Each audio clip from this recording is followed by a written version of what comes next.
Assalamualaikum Pak Haji. Waalaikumsalam. Ada Ali. Ali dari mana? Ali baru saja pulang bermain. Terus Ali lihat Pak Haji di sini.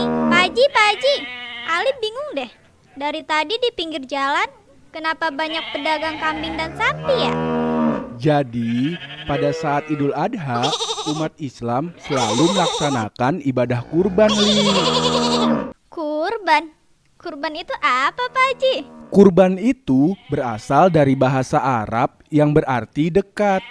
Disebut juga dengan istilah udiyah atau dahiyah yang berarti hewan sembelihan. Oh, Ali ngerti Pak Haji. Jadi, sapi dan kambing yang dijual itu untuk kurban ya Pak Haji? Tepat sekali, Ali. Pak Haji. Mana salamnya? Astagfirullah, maaf Pak Haji. Assalamualaikum. Waalaikumsalam. Aisyah kenapa lari-lari? Aisyah lagi nyari Ali nih Pak Haji. Pak Haji lihat Ali tidak? Ali, tadi sih habis nanya-nanya kurban di sini. Kalau sekarang, tuh lagi lihat kambing di sana. Duh, Ali malah di sini dia. Ali, ayo pulang. Bentar lagi Kak. Aisyah, kan bentar lagi Idul Adha. Aisyah tahu nggak apa itu kurban dan bagaimana hukumnya? Aisyah tahu kurban itu apa? Hukumnya apa ya Pak Haji? Aisyah lupa. Hukum menyembelih kurban adalah sunnah muakkad bagi yang mampu melaksanakannya. Aisyah tahu apa itu sunnah muakkad? Tahu dong Pak Haji, sunnah muakkad itu sunnah yang sangat dianjurkan atau diutamakan. Pintar sekali Aisyah. Kurban itu memupuk rasa kasih sayang dan peduli kepada sesama. Tapi hukum kurban menjadi wajib saat seseorang bernazar untuk berkurban. Oh iya ya, Aisyah mulai paham hukum berkurban Pak Haji. Allah Subhanahu wa Ta'ala memerintahkan kurban dalam firman-Nya pada surat Al-Kautsar ayat 1 sampai 3. Aisyah tahu surat itu Pak Haji. Artinya, sungguh kami memberimu nikmat yang banyak, maka laksanakanlah sholat karena Tuhanmu dan berkurbanlah. Sungguh orang-orang yang membencimu dialah yang terputus. Iya kan Pak Haji? Subhanallah, makin pintar ya kakak Aisyah. Oh iya, Rasulullah bersabda, Qala banu Solah umirtu bin nahri wa huwa sunnatul lakum. Yang artinya, Ibnu Solah berkata, saya, yaitu Nabi Muhammad, disuruh menyembelih kurban dan kurban itu sunnah bagi kamu. Hadis riwayat Tirmizi. Jadi, kalau umat muslim yang memiliki kelebihan harta, baiknya melaksanakan kurban ya Pak Haji? Iya Aisyah. Pak Haji sama Kak Aisyah ngomongin apa sih? Kok nggak ngajak-ngajak Ali? Tadi Ali dipanggil gak nengok-nengok. Ali, kamu tahu nggak kapan pelaksanaan kurban? Nah, pertanyaan bagus Aisyah. Aisyah tapi nggak tahu Pak Haji.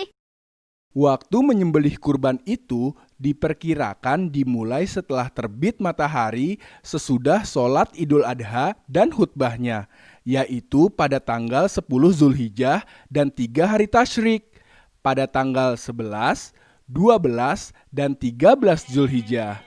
Terus waktu berakhirnya kapan?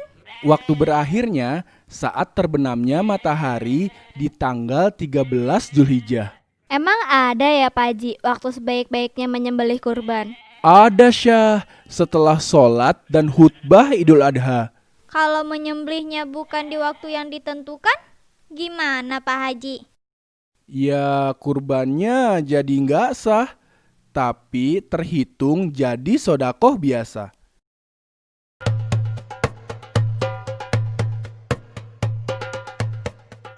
Nabi Ibrahim mempunyai 2 istri. Istri pertama bernama Sarah dan istri kedua bernama Hajar. Sarah melahirkan seorang anak laki-laki yang dinamakan Ishak dan Hajar melahirkan anak laki-laki juga yang bernama Ismail.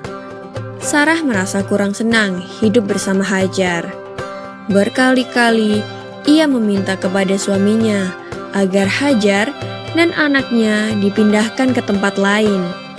Akan tetapi, Nabi Ibrahim tidak segera menurutinya. Barulah setelah menerima perintah dari Allah, Nabi Ibrahim mengajak Hajar dan Ismail pindah ke Mekah. Ismail yang masih menyusu pada waktu itu terpaksa harus mengikuti kedua orang tuanya menempuh perjalanan yang begitu jauh dan melelahkan. Hajar dan Ismail ditempatkan di daerah padang pasir yang tandus, sunyi, dan terik matahari yang menyengat kulit. Tak ada seorang pun di sana kecuali mereka berdua. Setelah beberapa tahun Nabi Ibrahim alaihissalam meninggalkan anak dan istrinya itu, ia pun merasa rindu. Beberapa kali ia mengirim utusan untuk melihat keadaan anak dan istrinya itu. Dan ketika utusannya mengatakan bahwa anak dan istrinya dalam keadaan yang baik-baik saja, Nabi Ibrahim pun merasa lega. Ternyata kehidupan istri dan anaknya itu diberi serba kecukupan oleh Allah Subhanahu wa Ta'ala. Hajar dan Ismail dianggap sebagai pemilik dan pemimpin di Mekah, karena mereka berdualah yang pertama kali menetap dan bertempat tinggal di sana. Demikianlah Nabi Ibrahim tidak dapat menahan kerinduannya. Ia pun berangkat ke Mekah dan bertemu dengan Hajar dan Ismail di padang Arafah. Anak dan istrinya itu sedang menggembalakan hewan ternak yang cukup banyak. Dalam perjalanan pulang ke Mekah, setelah menggembalakan ternak, mereka beristirahat di Musdalifah karena kelelahan dan akhirnya tertidur. Dalam tidurnya yang sebentar itu, Nabi Ibrahim alaihissalam mendapat wahyu melalui mimpinya. Ia diperintahkan oleh Allah untuk menyembelih Ismail. Anak kesayangannya itu harus dikurbankan sebagai bukti patuhnya Nabi Ibrahim terhadap Tuhannya. Seketika itu juga Nabi Ibrahim terkejut dan berdebar-debar. Tampak begitu beratnya ujian kali ini. Ia pun akhirnya menguatkan hati demi rasa cintanya yang lebih besar kepada Allah Subhanahu wa Ta'ala. Ia juga pada akhirnya memberitahukan mimpi itu kepada Ismail. "Wahai anakku Ismail, dalam mimpi aku diperintahkan oleh Allah untuk menyerahkanmu sebagai kurban, dan aku harus menyembelihmu. Bagaimana pendapatmu, wahai anakku?" Kata Nabi Ibrahim. Ismail pun menjawab, "Wahai ayah, sekiranya itu perintah Allah, maka laksanakanlah apa yang telah diperintahkannya kepadamu. Aku akan tetap sabar dan ikhlas menerima cobaan ini." Dikisahkan iblis berusaha merintangi perintah Allah kepada Nabi Ibrahim. Berkali-kali iblis membujuk Nabi Ibrahim agar tidak melaksanakan perintah itu. Namun Nabi Ibrahim tetap melaksanakan perintah Allah, dan godaan iblis yang begitu dahsyatnya tak akan mampu meruntuhkan ketaatan Nabi Ibrahim kepada Allah. Nabi Ibrahim membawa Ismail ke atas bukit. Di sana, Ismail mengenakan kain penutup mata, dan pedang tajam pun sudah dipersiapkan. Ketika pedang itu sudah berada di leher Ismail, tiba-tiba tubuh Ismail pun diganti dengan seekor kambing yang gemuk oleh malaikat Jibril. Dengan demikian, selamatlah Ismail dari penyembelihan. Allah Subhanahu wa Ta'ala berfirman kepada Nabi Ibrahim, "Hai Ibrahim, kau sudah melaksanakan perintahku dengan ikhlas. Sebagai gantinya, aku berikan binatang ternak untuk disembelih. Ini adalah cobaan besar bagimu." Peristiwa itu terjadi pada tanggal 10 Dzulhijjah di Mina, dan sampai sekarang dirayakan seluruh umat muslim sebagai hari raya Idul Adha.